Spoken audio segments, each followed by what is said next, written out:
اعوذ باللہ من الشیطان الرجیم بسم اللہ الرحمن الرحیم۔ سورہ سجدہ کا رکوع نمبر 3 اور آخری رکوع۔ وَلَقَدْ آتَيْنَا مُوسَى الْكِتَابَ فَلَا تَكُنْ فِي مِرْيَةٍ مِّن لِقَائِهِ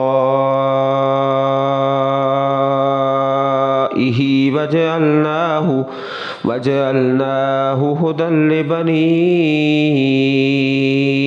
إِسْرَائِيلَ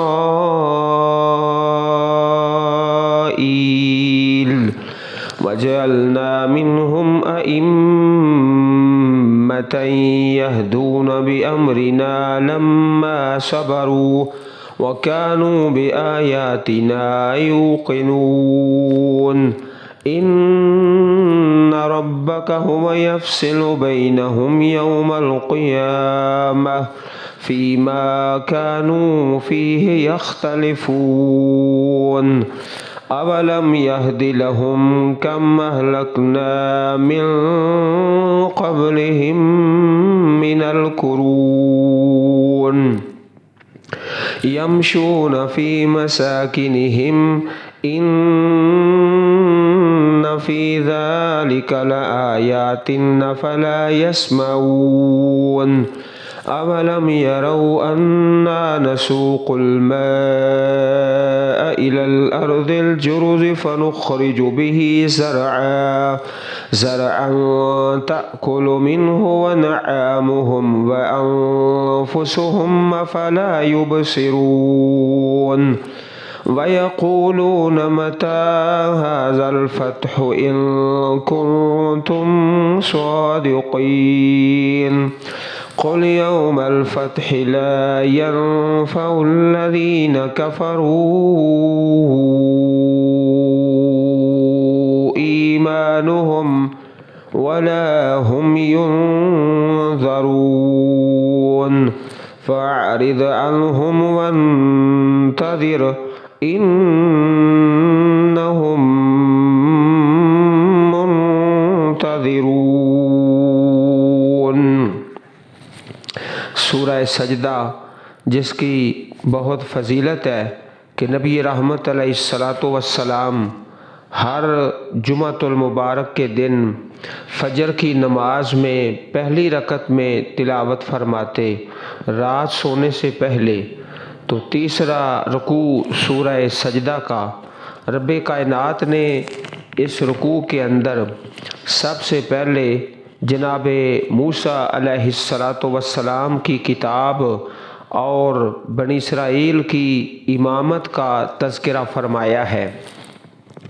وَلَقَدْ آتَيْنَا مُوسَى الْكِتَابَ، اور بلا شبہ ہم نے موسیٰ علیہ السلام کو کتاب دی۔ فَلَا تَكُنْ، پس اے نبی آپ نہ ہو جائیں، فی مریہ، شک میں، من لقائہ، اس کی ملاقات سے آپ شک میں نہ ہوں۔ یہ ضمیر جو ہے لقائہ کی، یہ الکتاب کی طرف بھی لوٹ سکتی ہے اور حضرت موسیٰ علیہ السلام کی طرف بھی۔ تو فرمایا پس تو اس سے ملنے کے بارے میں کسی شک میں نہ رہ۔ الکتاب کی طرف اگر یہ ضمیر لوٹے تو معنی ہوگا کہ اللہ پاک نے آپ کو جو کتاب دی ہے یہ کوئی انوکھی یا نئی کتاب نہیں، بلکہ اس سے پہلے بھی اللہ رب العزت نے اپنے رسولوں کو کتابیں عطا فرمائیں۔ حضرت موسیٰ علیہ السلام کو بھی کتاب ملی، آپ کو بھی کتاب ملی، تو آپ کتاب کے ملنے میں کسی شک میں نہ رہیں۔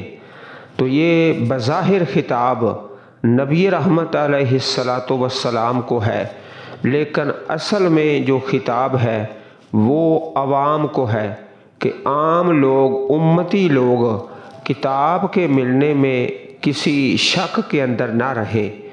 یہ ظاہر میں خطاب نبی علیہ السلام کو، اور اصل میں اور حقیقت میں اور باطن میں خطاب عوام سے ہے کہ وہ نبی علیہ الصلاۃ والسلام پر کتاب کے نازل ہونے میں کسی قسم کا شک نہ کریں۔ جب یہ الکتاب کی طرف ضمیر لوٹے گی تو پھر اس مضمون کا تعلق اسی سورہ مبارک کی ابتدائی آیات سے ہوگا، جس طرح آیت نمبر 2 ہے اور 3 ہے، تنزیل الکتاب لا ریب فیہ من رب العالمین، اس میں کوئی شک نہیں کہ اس کتاب کا نزول رب العالمین کی طرف سے ہے۔ ام یقولون افترا، کیا وہ کہتے ہیں کہ اس نبی نے اسے خود گھڑ لیا ہے؟ بل هو الحق من ربک، نہیں بلکہ وہ آپ کے رب کی طرف سے حق ہے۔ لتنذر قوما ما اتاہم من نذیر، تاکہ آپ ان لوگوں کو ڈرائیں جن کے پاس آپ سے پہلے کوئی ڈرانے والا نہیں آیا تھا۔ لعلہم یہتدون، شاید کہ وہ ہدایت پائیں۔ تو جب لقاء ہی کی ضمیر کا مرجع الکتاب ہوگا تو پھر اس کا عنوان کا تعلق ابتدائی آیت نمبر 2 اور آیت نمبر 3 کے ساتھ ہوگا، اور یہی ضمیر حضرت موسیٰ علیہ الصلاۃ والسلام کی طرف بھی لوٹ سکتی ہے۔ فلا تکن فی مریۃ من لقائہ، تو تم ان کے ملنے سے شک میں نہ ہونا۔ امام قتادہ فرماتے ہیں کہ اس سے مراد شب معراج کی ملاقات ہے۔ چنانچہ حضرت عبداللہ ابن عباس رضی اللہ تعالی عنہما نے بیان کیا کہ رسول اکرم صلی اللہ علیہ وسلم نے فرمایا، رأیت لیلۃ اسری بی موسیٰ، معراج کی رات میں نے حضرت موسیٰ علیہ الصلاۃ والسلام کو بھی دیکھا، رجلاً آدما، وہ گندمی رنگ کے آدمی تھے، تو والا طویل القامت، جادن گنگریالے بالوں والے، کأنہ من رجال شنوۃ، گویا ان کا تعلق شنوہ قبیلے کے لوگوں سے ہے۔ ورأیت عیسیٰ، اور میں نے حضرت عیسیٰ علیہ الصلاۃ والسلام کو بھی دیکھا، رجلا مربوعا، وہ درمیانے قد کے آدمی تھے، مربوع الخلق الی الحمرہ، سرخ و سفید رنگ والے، الی الحمرۃ والبیاض، سبط الراس، اور لمبے بالوں والے تھے۔ ورأیت مالکا خازن النار، اور میں نے جہنم کے دروگے کو بھی دیکھا، مالک اور خازن النار والدجال، اور دجال کو بھی دیکھا، فی آیات، ان آیات میں، اراہن اللہ ایاہ، جو اللہ پاک نے نبی اکرم صلی اللہ علیہ وسلم کو آیات دکھلائیں۔ فلا تکن فی مریۃ من لقائہ، پس ان کے ملنے سے شک میں نہ ہونا۔ آپ کی ملاقات حضرت موسیٰ علیہ الصلاۃ والسلام سے ہی ہوئی ہے۔ صحیح البخاری حدیث نمبر 3239 اور صحیح مسلم حدیث نمبر 165۔ تو بہرحال لقاء ہی کی ضمیر دونوں طرف لوٹ سکتی ہے، اس کا تعلق الکتاب سے بھی ہو سکتا ہے اور جناب موسیٰ علیہ الصلاۃ والسلام سے بھی۔ وَجَعَلْنَاهُ هُدًى لِبَنِي إِسْرَائِيلَ، اور ہم نے اس تورات کو بنی اسرائیل کے لیے ہدایت بنایا، ہدایت اور رہنمائی بنی اسرائیل کے لیے کتاب کو۔ وَجَعَلْنَا مِنْهُمْ أَئِمَّةً يَهْدُونَ بِأَمْرِنَا لَمَّا صَبَرُوا، اور جب انہوں نے صبر کیا تو ہم نے ان میں کچھ ایسے پیشوا بنائے، ایسے پیشوا اور رہنما جو ہمارے حکم سے رہنمائی کرتے تھے۔ وَكَانُوا بِآيَاتِنَا يُوقِنُونَ، اور وہ ہماری آیات پر یقین رکھتے تھے، یعنی اللہ پاک نے ان پر بڑا احسان کیا کہ ان کو لیڈر اور رہنما اچھے عطا فرمائے، تو یہ بڑی خوش نصیبی کی بات ہوتی ہے کہ کسی قوم کو لیڈر اچھا مل جائے، رہنما اچھا مل جائے۔ اللہ پاک مسلمانوں کو اچھے رہنما اور اچھے لیڈر اور قائد نصیب فرمائے۔ یعنی ان ائمہ کو پیشوائی کا یہ مقام دو وجہ سے حاصل ہوا، ایک صبر کی وجہ سے اور دوسرا اللہ تعالیٰ کی آیات پر یقین کی وجہ سے۔ وہ دنیاوی فائدوں اور لذتوں میں پھسل جانے والے نہیں تھے، بلکہ اللہ تعالیٰ کی آیات اور اس کے وعدوں پر یقین رکھنے والے تھے۔ اس سے معلوم ہوا کہ امامت کا مقام وہی لوگ حاصل کر سکتے ہیں جو صبر اور اللہ تعالیٰ کی آیات پر یقین کے وصف سے آراستہ ہوں۔ دو صفتیں رب کائنات نے ان کو عطا فرمائیں، ایک صبر اور دوسرا اللہ تعالیٰ کی آیات پر یقین۔ جب یہ دو صفتیں ہو جائیں تو یہ لیڈر، یہ رہنما ایسا لیڈر ہے جو اللہ تعالیٰ کو پسند ہے۔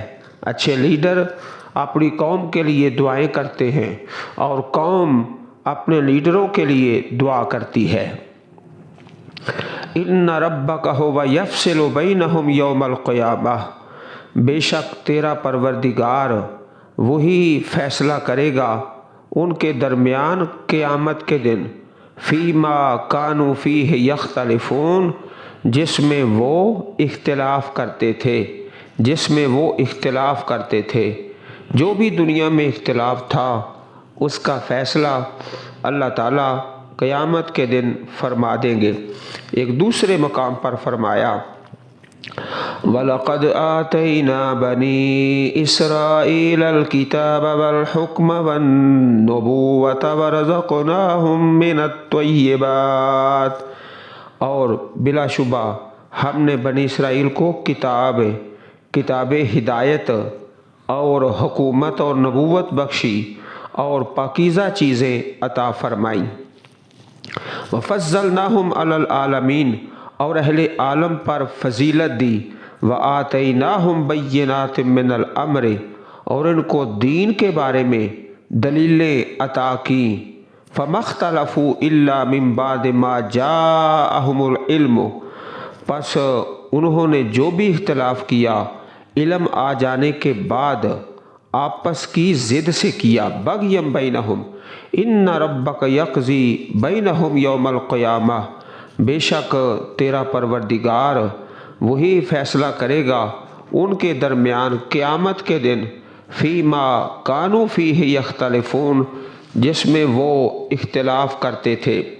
سورۃ الجاثیہ آیت نمبر 16 اور 17۔ دنیا میں جتنا بھی اختلاف ہے، مذہبی اختلاف ہے، دنیا کے جھگڑے ہیں اور مال کے اور زمین کے، اللہ تعالیٰ ان سب کے فیصلے قیامت کے دن فرما دے گا۔ اولم یہد لہم کم اہلکنا من قبلہم من القرون یمشون فی مساکنہم ان فی ذلک لآیات افلا یسمعون۔ اولم یہد لہم، کیا ان کے لیے رہنمائی نہیں کی، ان کی ہدایت کے لیے یہ کافی نہیں ہے؟ کم اہلکنا من قبلہم من القرون، کہ ان سے پہلے کتنی ہی امتیں ہم نے ہلاک کر دیں، بہت سارے لوگوں کو ہلاک کیا۔ یمشون فی مساکنہم، بے شک یہ لوگ جن کے گھروں میں اب وہ چلتے پھرتے ہیں۔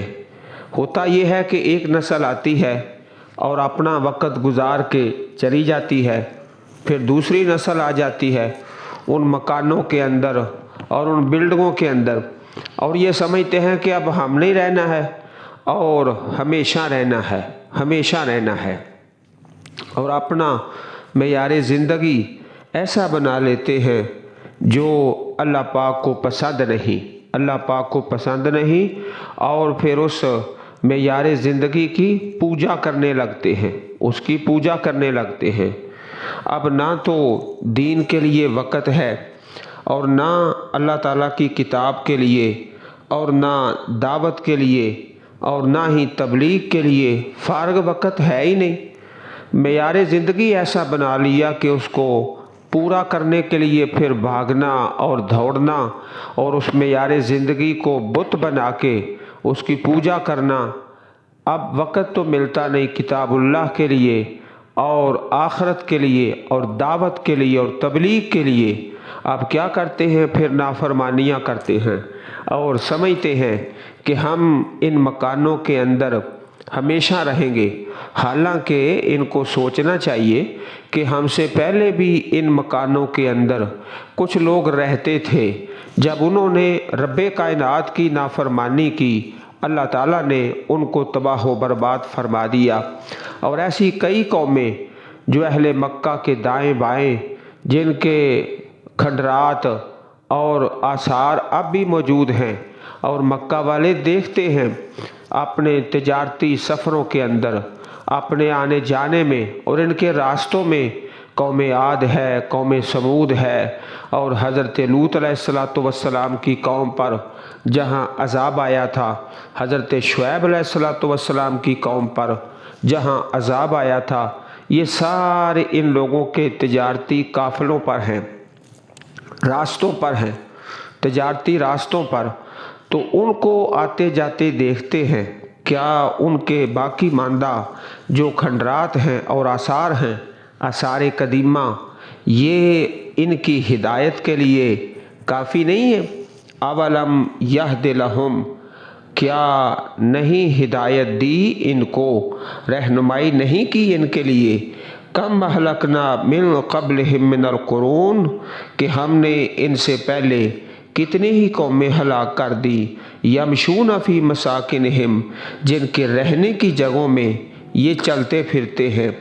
ان فی ذالک لآیات افلا یسمعون، بلا شبہ اس میں یقیناً بہت سی نشانیاں ہیں، تو کیا یہ نہیں سنتے؟ اپنے کانوں کے ساتھ سن کے غور نہیں کرتے؟ کان اللہ پاک نے کس لیے عطا فرمائے تھے؟ کہ رب کائنات کی بات کو سنا جائے، اس پر غور کیا جائے، تدبر کیا جائے۔ یہ ایسا کرتے ہیں، ایک کان سے سنا اور دوسرے کانوں سے نکال دیا۔ اللہ پاک نے یہاں سابقہ لوگوں سے عبرت حاصل کرنے کے بارے میں بیان فرمایا اور کہا کہ سابقہ لوگوں سے عبرت حاصل کرو۔ اللہ پاک نے سورۃ الحج کے اندر بیان فرمایا فَكَأَيٍّ مِّن قَرْيَةٍ أَهْلَكْنَاهَا، پس بہت سی بستیاں ہیں جنہیں ہم نے تباہ کر ڈالا، وَهِيَ ظَالِمَةٌ، کیونکہ وہ نافرمان تھیں، فَهِيَ خَاوِيَةٌ عَلَىٰ عُرُوشِهَا، سو وہ اپنی چھتوں پر گری پڑی ہیں، وَبِئْرٍ مُّعَطَّلَةٍ، اور بہت سے کنویں بیکار پڑے ہیں، وَقَصْرٍ مَّشِیدٍ، اور بہت سے محل ویران پڑے ہیں۔ افلم یسیروا فی الارض، تو کیا وہ لوگ زمین میں چلے پھرے نہیں؟ فتکون لہم قلوب یعقلون بہا، تاکہ ان کے دل ایسے ہوتے کہ ان سے سمجھ سکتے، او آذان یسمعون بہا، اور کان ایسے ہوتے کہ ان سے سن سکتے۔ فإنها لا تعمى الأبصار ولكن تعمى القلوب التي في الصدور، پس بات یہ ہے کہ آنکھیں اندھی نہیں ہوتی بلکہ دل جو سینوں میں ہیں وہ اندھے ہو جاتے ہیں۔ سورۃ الحج آیت نمبر 45 اور 46۔ اور یہاں بھی یہ فرمایا کہ ان فی ذالک لآیات، بے شک اس میں البتہ نشانیاں ہیں، یعنی ان لوگوں کے چل بسنے، ان کے تباہ و برباد ہو جانے اور انبیاء کی تکذیب کے سبب ان پر نازل ہونے والے عذابوں میں اور حضرات انبیاء کرام پر ایمان لانے والوں میں نشانیاں ہیں، عبرتیں ہیں، نصیحتیں اور بہت قوی دلائل ہیں۔ افلا یسمعون، تو کیا یہ سنتے نہیں؟ یعنی سابقہ لوگوں کے حالات اور یہ بات کہ ان پر کیا گزری تھی، کیا اس سے سبق نہیں حاصل کرتے؟ اب اس سے آگے رب کائنات نے ایک دوسرا عنوان شروع کر دیا کہ مردہ زمین کی شادابی باس بعد الموت کی دلیل ہے۔ مردہ زمین کی شادابی، زمین مردہ ہے، بنجر ہے، بے آباد ہے، تو اس کا آباد ہو جانا یہ قیامت کی بہت بڑی دلیل ہے۔ اب رب کائنات نے آیت نمبر 27 کے اندر اس عنوان کو بیان فرمایا، اولم یرو، کیا انہوں نے دیکھا نہیں، انا نسوق الماء، بے شک ہم پانی کو چلاتے ہیں، الی الارض الجرز، بنجر زمین کی طرف، بنجر زمین کی طرف، فنخرج به زرعا، پھر ہم اس کے ذریعے سے کھیتی نکالتے ہیں، تأکل منہ انعامہم وانفسہم، اس سے ان کے چوپائے اور وہ خود بھی کھاتے ہیں، افلا یبصرون، پھر وہ کیا دیکھتے نہیں ہیں، کیا وہ دیکھتے نہیں ہیں۔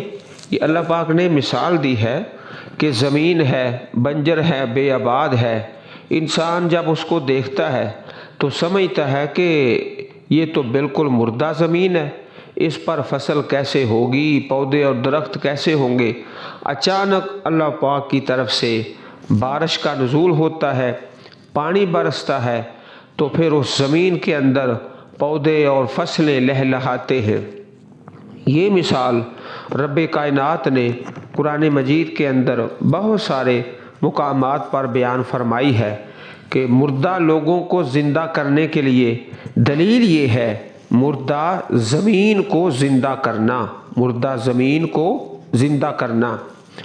سورہ یونس کے اندر، سورۃ الکہف کے اندر رب کائنات نے اس عنوان کو بہت زیادہ مقامات پر بیان فرمایا ہے۔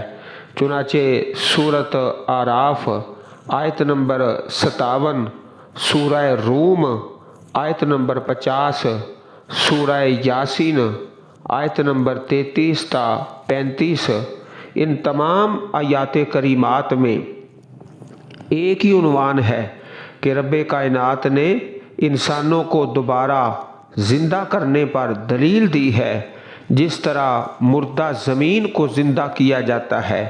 انسان تو دیکھ کر یہی اندازہ کرتا ہے نہ فصل ہوگی نہ ہریالی ہوگی، لیکن اللہ پاک کی طرف سے جب بارش برستی ہے، الی الارض الجرز، اس زمین کی طرف جو بنجر ہے، پھر ہم اس سے فنخرج به زرعا، ہم نکالتے ہیں کھیتی، تأکل منہ انعامہم وانفسہم، اس سے ان کے چوپائے اور وہ خود بھی کھاتے ہیں، اپنا بھی حصہ، مویشیوں کا بھی حصہ، افلا یبصرون، کیا وہ دیکھتے نہیں ہیں، ایسی آنکھیں بصیرت والی۔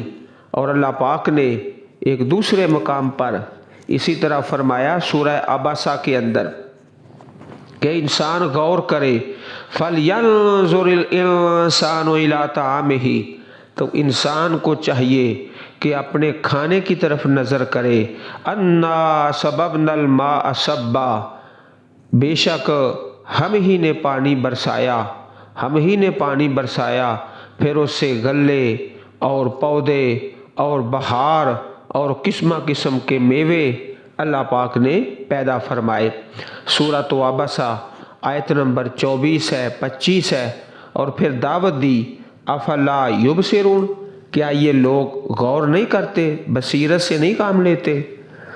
اب آخر میں رب کائنات نے کفار کے ایک مطالبے کا تذکرہ فرمایا، کفار کا عذاب کے لیے جلدی کرنا اور ان کا جواب توبہ استغفر اللہ، عذاب سے تو معافی مانگنی چاہیے، لیکن کس قدر وہ بے نصیب تھے کہ کہتے جلدی عذاب لے آؤ، جلدی عذاب لے آؤ۔ تو یہی اللہ پاک نے یہاں بیان فرمایا ہے سورہ سجدہ کے آخر میں، کفار کا عذاب کے لیے جلدی کرنا اور ان کا جواب۔ وَيَقُولُونَ مَتَىٰ هَٰذَا الْفَتْحُ إِن كُنتُمْ صَادِقِينَ، اور وہ کہتے ہیں اگر تم سچے ہو تو بتاؤ یہ فیصلہ کب ہوگا، مَتَىٰ هَٰذَا الْفَتْحُ، کب ہوگا یہ فیصلہ، اس کے بارے میں بتاؤ، إِن كُنتُمْ صَادِقِينَ، اگر تم سچے ہو تو بتاؤ۔ قل یوم الفتح لا ينفع الذین کفروا ایمانہم ولا ہم ینذرون، کہہ دیجئے فیصلے کا دن کافروں کو ان کا ایمان لانا نفع نہیں دے گا اور نہ انہیں مہلت ہی دی جائے گی۔ لا ينفع الذین کفروا ایمانہم، کافروں کو ان کا ایمان نفع نہیں دے گا، ولا ہم ینذرون، اور نہ ہی وہ مہلت دیے جائیں گے۔ اصل تو وہی ایمان معتبر ہے جو بن دیکھے بالغیب ایمان لایا جائے۔ رب کائنات اسی ایمان کو قبول کرتے ہیں جو ایمان بالغیب ہوتا ہے۔ یوم الفتح لا ينفع الذین کفروا ایمانہم ولا ہم ینذرون، کہہ دیجئے فیصلے کا دن کافروں کو ان کا ایمان لانا نفع نہیں دے گا اور نہ انہیں مہلت ہی دی جائے گی۔ فَأَعْرِضْ عَنْهُمْ وَانْتَظِرْ، آپ ان سے اعراض کریں اور انتظار کریں۔ اِنَّهُمْ مُنْتَظِرُونَ، بے شک وہ بھی انتظار کرنے والے ہیں۔ اللہ پاک نے کفار کے اس مطالبے کا کئی جگہ پر ذکر کیا۔ فَلَمَّا جَاءَتْهُمْ رُسُلُهُمْ بِالْبَيِّنَاتِ فَرِحُوا بِمَا عِندَهُمْ مِنَ الْعِلْمِ وَحَاقَ بِهِم مَّا كَانُوا بِهِ يَسْتَهْزِئُونَ فَلَمَّا رَأَوْا بَأْسَنَا قَالُوا آمَنَّا بِاللَّهِ وَحْدَهُ وَكَفَرْنَا بِمَا كُنَّا بِهِ مُشْرِكِينَ، سورۃ المؤمن آیت نمبر 83 اور 84۔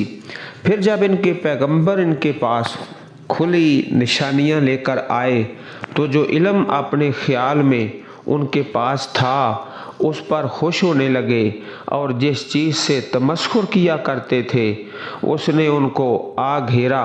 سو جب انہوں نے ہمارا عذاب دیکھ لیا تو کہنے لگے ہم اللہ واحد پر ایمان لائے اور جس چیز کو اس کے ساتھ شریک بناتے تھے اس سے ہم نے انکار کیا۔ اب فائدہ کوئی نہیں۔ اصل میں تو اس ایمان کا فائدہ ہے جو ایمان بالغیب ہو۔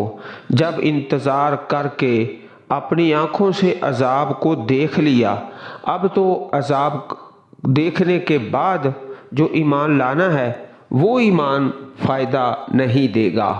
اسی لیے رب کائنات نے اپنے پاک پیغمبر علیہ الصلوۃ والسلام کو فرما دیا فَأَعْرِضْ عَنْهُمْ وَانْتَظِرْ، چنانچہ آپ ان سے اعراض کریں۔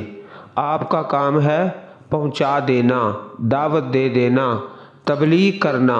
وَانْتَظِرْ، اور انتظار کریں کہ یہ کیسے کیسے مطالبے کر رہے ہیں کہ عذاب جلدی آ جائے۔ آپ انتظار کریں، بس پہنچا کر انتظار کریں۔ اِنَّهُمْ مُنْتَظِرُونَ، بے شک وہ بھی انتظار کرنے والے ہیں۔ اب اصل فیصلہ تو اللہ تعالیٰ کے حکم کے مطابق ہوگا۔ رب کائنات ہم سب کو اپنی پاک کتاب پڑھنے اور سمجھنے اور اس پر عمل کرنے کی توفیق عطا فرمائے۔ حسبنا اللہ و نعم الوکیل، حسبنا اللہ و نعم الوکیل، حسبنا اللہ و نعم الوکیل، وللہ الحمد والمنہ، وللہ الحمد والمنہ۔ رب ارحمہما کما ربیانی صغیرا، اللہم الف بین قلوبنا واصلح ذات بیننا، اللہم اجعل القرآن العظیم ربیع صدورنا ونور قلوبنا۔ اے ہمارے پاک پروردگار، اپنی پاک کتاب ہمارے دلوں کی بہار بنا دے، ہمارے سینوں کا نور بنا دے۔ اے اللہ، ہم دنیا کی رسوائی سے اور آخرت کے عذابوں سے پناہ مانگتے ہیں، دنیا کی رسوائی سے اور آخرت کے عذابوں سے پناہ مانگتے ہیں۔ اے اللہ، ہم سب کو دنیا اور آخرت کی خیر نصیب فرما، دنیا آخرت کی آسانیاں نصیب فرما، دنیا آخرت کی عزت نصیب فرما، آمین۔ سبحان ربک رب العزت عما یصفون وسلام علی المرسلین والحمد للہ رب العالمین۔